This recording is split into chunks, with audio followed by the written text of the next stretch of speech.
Good afternoon. From my far right, we have Ms. Kelly Cummings, Director of State Operations. To her left, Beth Garvey, Special Counsel. To my right, Dr. Howard Zucker, Commissioner of the Department of Health. To my left, Melissa DeRosa, Secretary to the Governor. To her left, Robert Mahica, Budget Director of the State of New York, MTA Board Member, CUNY Board Member, many hats. Good news today, overall state positivity rate 3.53,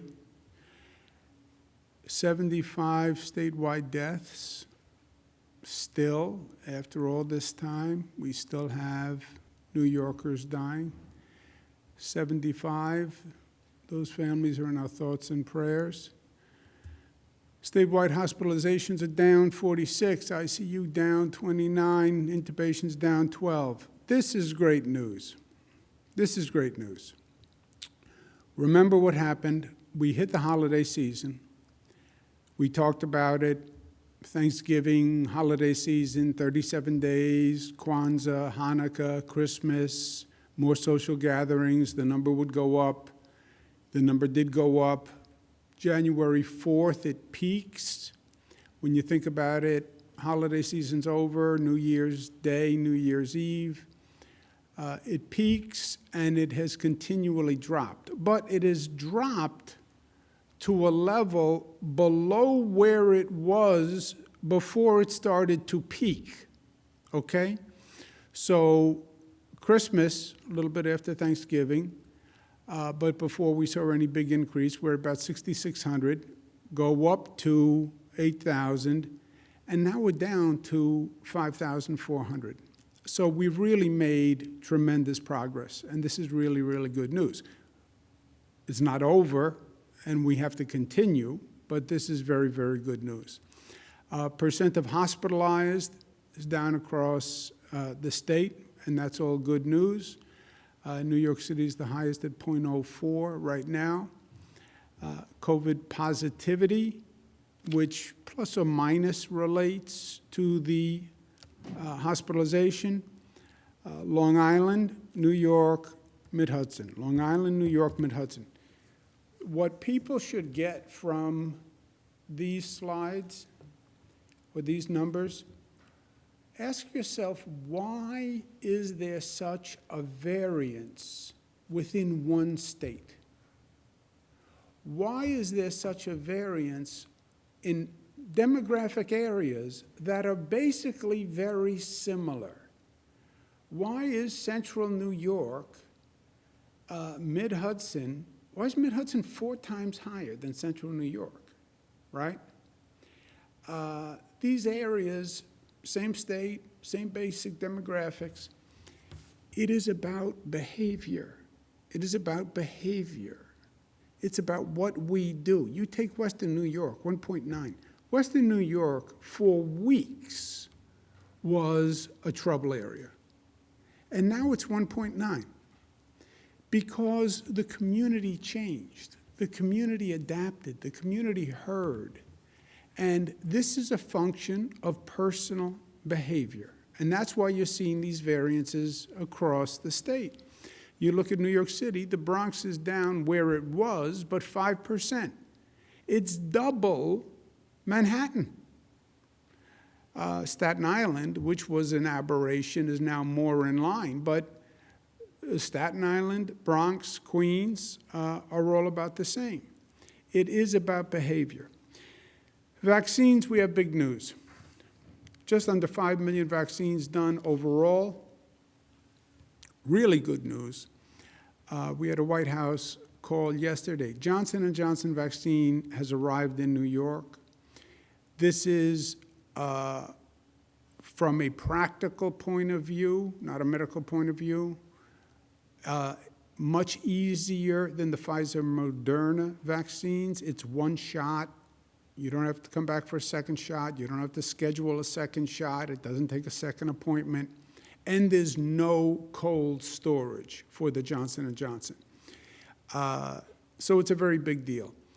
We are expecting an initial tranche of about 164,000 doses. And I'll explain in a moment what I mean by first tranche. This first tranche, which is large, will be administered by radically ramping up the vaccination system. We had the Pfizer-Moderna. We were scaled to the Pfizer-Moderna. On top of that, the federal government then adds about 160,000 doses, which is a lot of doses for the state. So we needed extra ramp-up of actual vaccination operations because of this Johnson & Johnson influx. It's good news, but we have to then get it in arms as soon as possible. We've taken a number of measures, but among them, our mass vaccination sites, Yankee Stadium, Javits, State Fair, they're going to go to 24/7. I want to thank the staff very much that is willing to do that, because that is a big deal. And these are staff that are stretched to begin with. But they'll go to 24/7. You can make an appointment. That will only last for the duration of that initial first large tranche of Johnson & Johnson. After that first tranche of Johnson & Johnson, the production is actually going to slow and lag and then build back up again. So we have this one-time blip, one-time large tranche, good news, then it will slow, then it will ramp up again. But I'll ask Kelly Cummings, who's been doing a great job getting these mass vaccination sites to transfer to 24/7, and ask Kelly if she has any additional comment. Sure. Yankee Stadium will begin operations tomorrow night, Thursday night. The appointments open this morning. It will be operating with the Johnson & Johnson vaccine during the overnight hours, as the governor said, as the supply lasts. The Javits Center in New York City and the New York State Fairgrounds in Syracuse, they will begin operations on Friday night, and appointments will open tomorrow, Thursday at 8 a.m. for those two sites.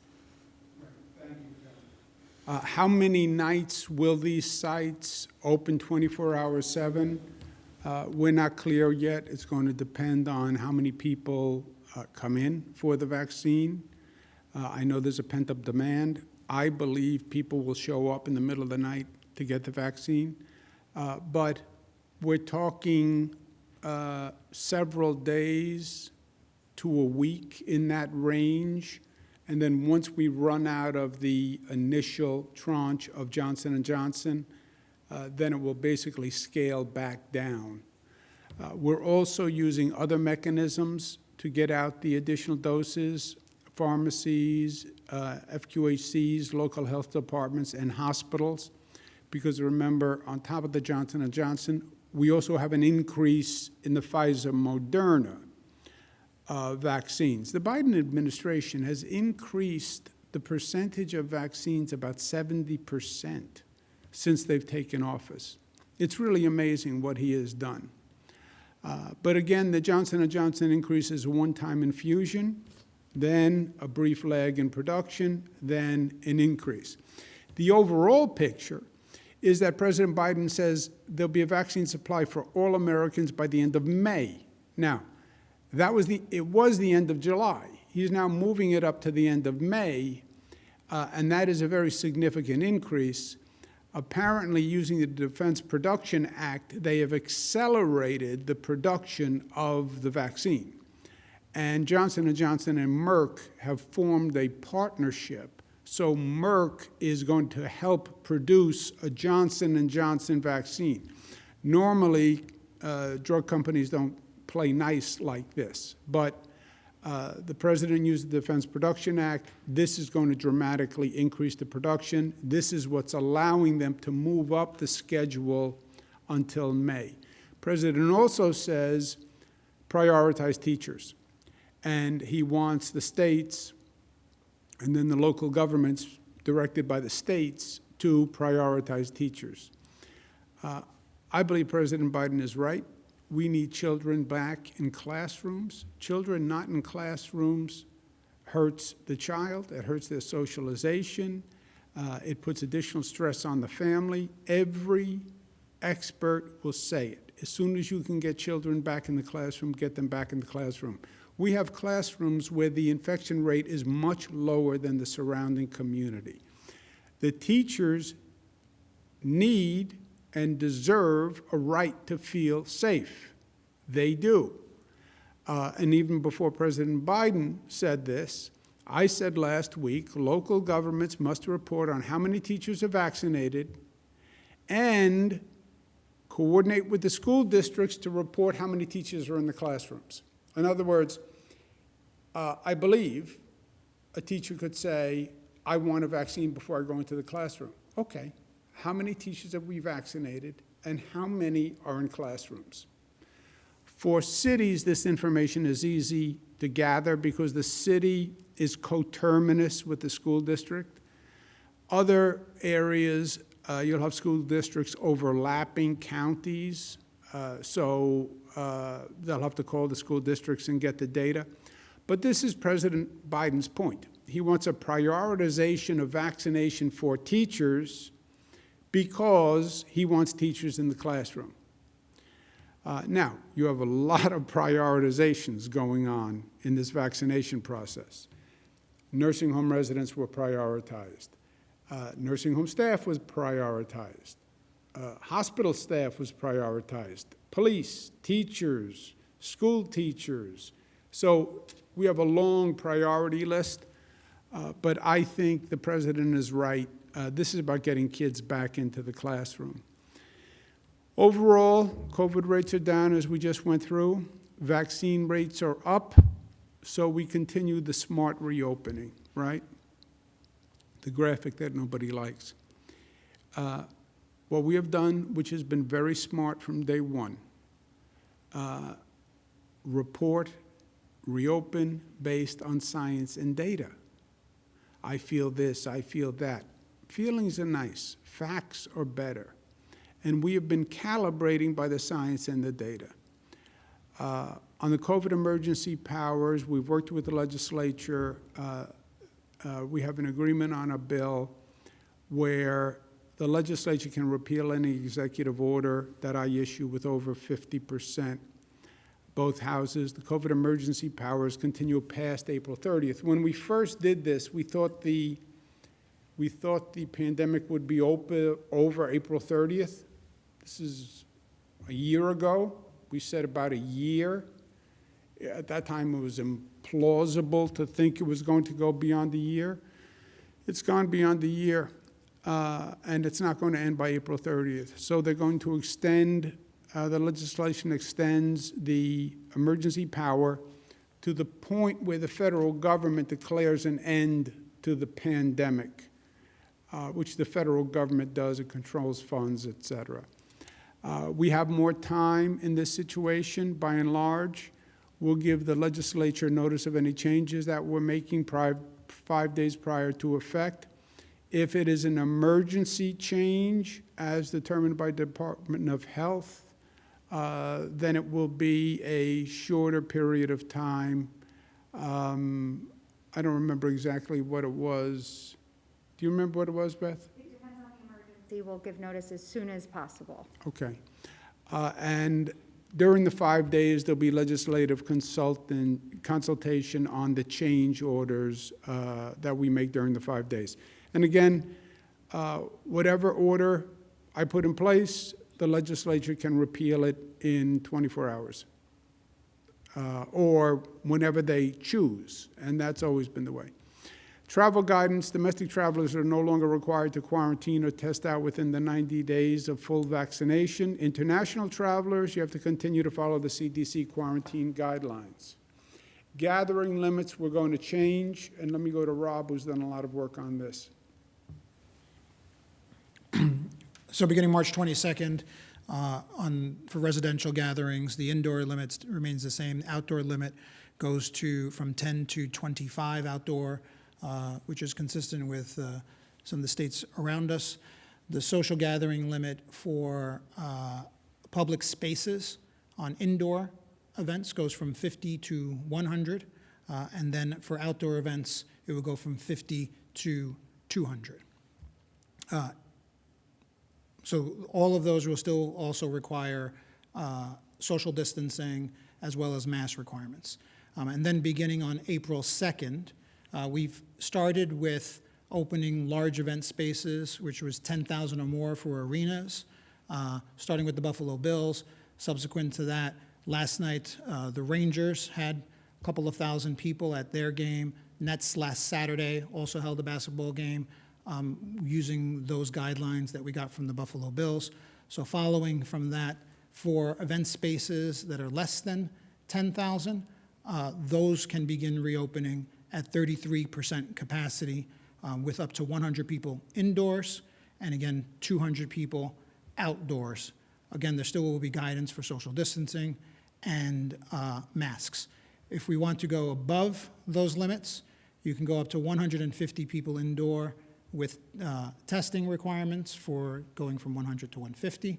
And then for outdoor events, up to 500 people outdoors with testing. And again, social distancing and face covering will be required by all of the attendees. Rob, can you please mention the Empire Pass program? So on the Empire Pass program, so we have an app that we have been working with IBM.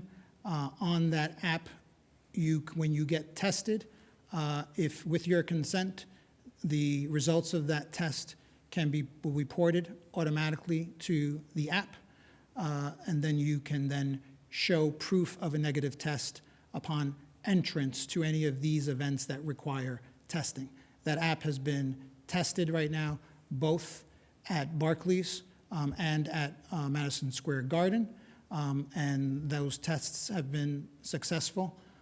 So once we get the approvals, the app will be available for download on both platforms, on Google and Apple platforms, for people to download to their smartphones. And that will allow someone to show the result of their test, whether it be a PCR test, which will be valid for up to 72 hours, or a rapid test, which will be valid for 6 hours.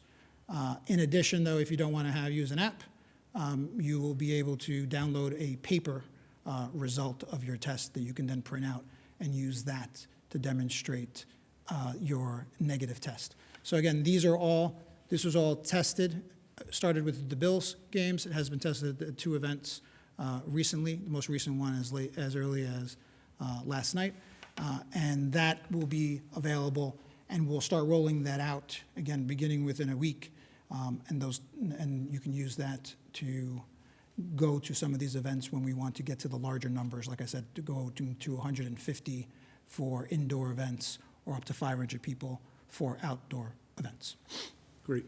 Thank you very much, Robert. Foundation to reopening. We talk a lot about reopening and the valves and getting the economy back. Foundation to reopening is public safety. People don't think of it that way. But a community is not going to thrive if people don't feel safe. After the George Floyd murder, we have had localities working on reforming their public safety plans. Mr. Floyd's death was really just a point where there was an explosion of frustration. And we said to every local government, we're not telling you what to do, but if you have a public safety department, you have to put everyone at the table, have a collaborative, come up with a reformed public safety plan. Cities are doing fantastic work and creative work, but not all of them are doing it. If they don't do it and we get to the budget, then there are going to be significant sanctions on the city. Please, you have 29 days. I know it's a hard topic. I know people would rather stay away from it, but public safety is one of the top priorities for any mayor, for any county executive, any supervisor. Public safety is a top priority. Yes, it's hard. Yes, it's sticky. Yes, it's controversial, but it's also the job.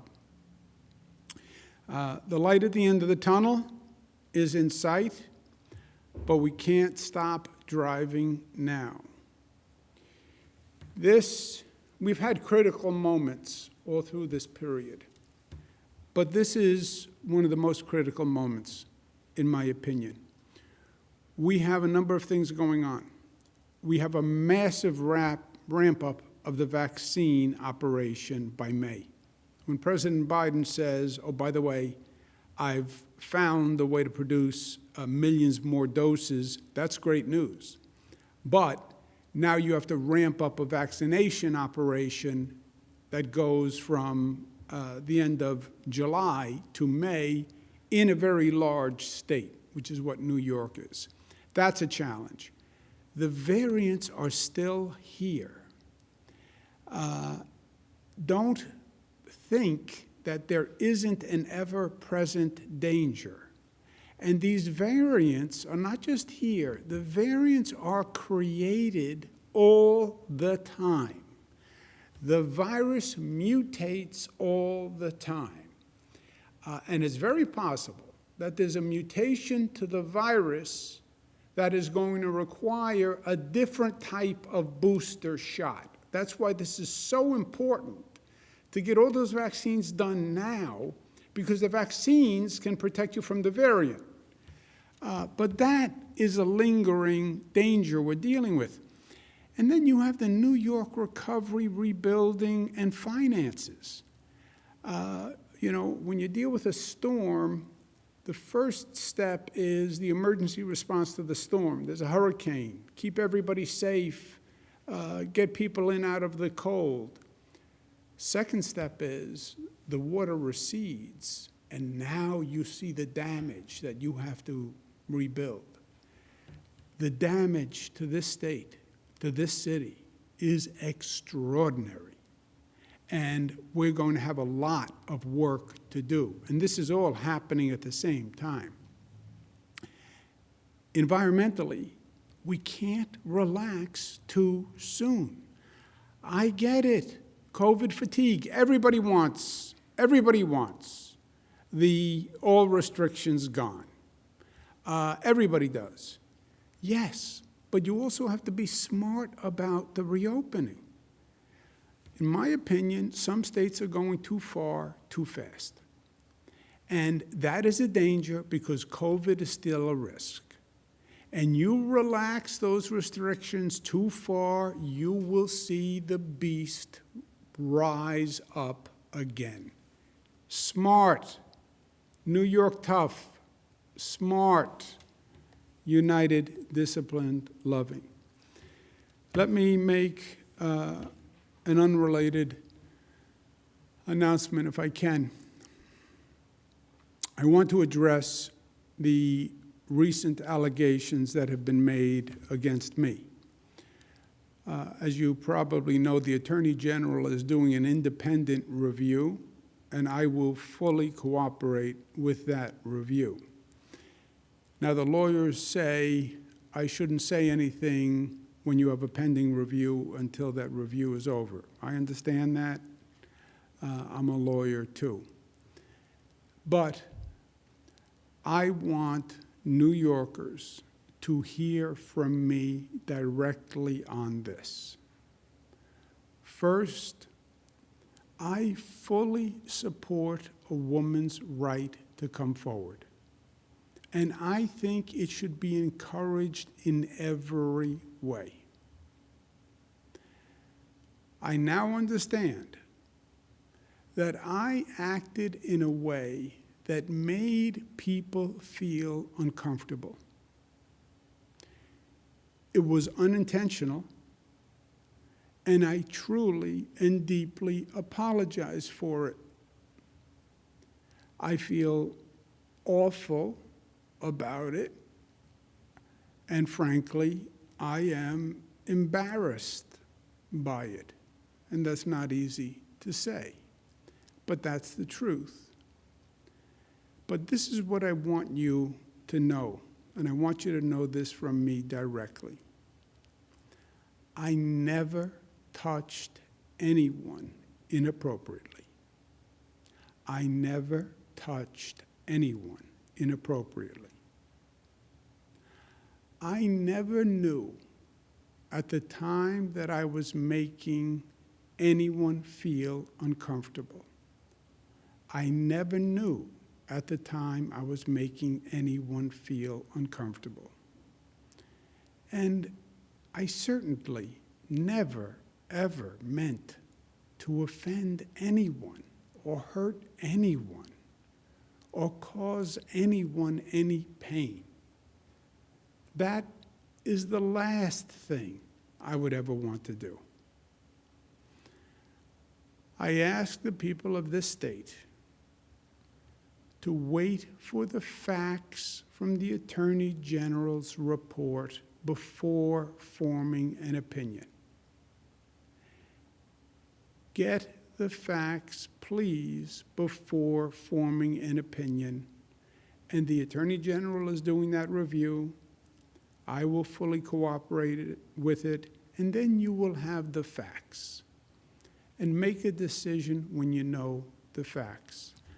I also want you to know that I have learned from what has been an incredibly difficult situation for me as well as other people. And I've learned an important lesson.